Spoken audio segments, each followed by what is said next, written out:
The Constitution is America's founding document. It outlines 3 branches of government: the executive, including the presidency, the legislative, the House of Representatives and the Senate, and the judicial, the Supreme Court and other courts. Each branch is intended to keep the others in check.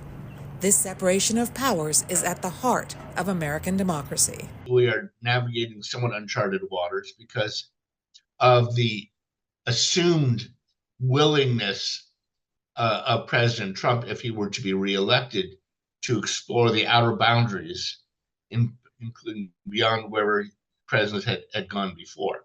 I only want to be a dictator for one day, and I'm going to be a dictator, Sean, for one day. Former President Donald Trump says he won't be a dictator beyond day one if he's reelected.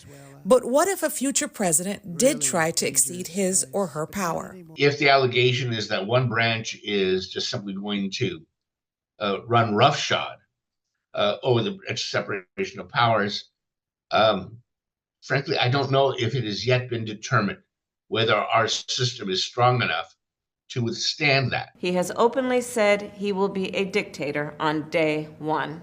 One of the core campaign messages of likely Democratic presidential nominee Kamala Harris is that Trump is a threat to democracy. Democrats point to Trump's unwillingness to accept the results of the 2020 election and the subsequent January 6, 2021 attack on the Capitol. Ours is a fight for freedom.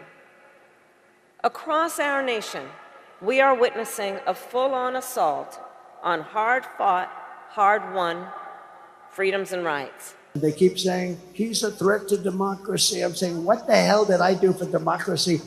Last week, I took a bullet for democracy.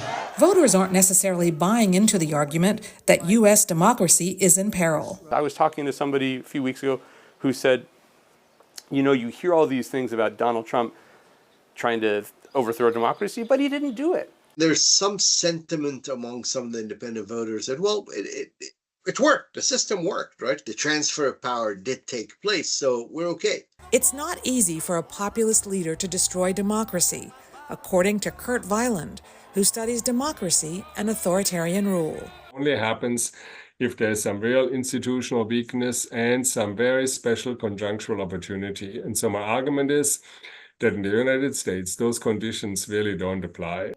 Weiland says a number of factors limit a president from taking complete power, including good actors in public roles. He points to Georgia's Republican Secretary of State, Brad Raffensperger, who refused to help overturn the 2020 election when Trump asked him to find extra Trump votes. American democracy is strong and resilient, and the American people are committed to it, and American office holders are committed to fulfilling their institutional duties.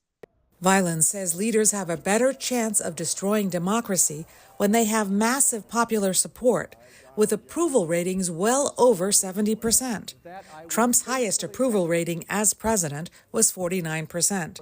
Biden's was 57%. Dora McQuarrie, VOA News, Washington.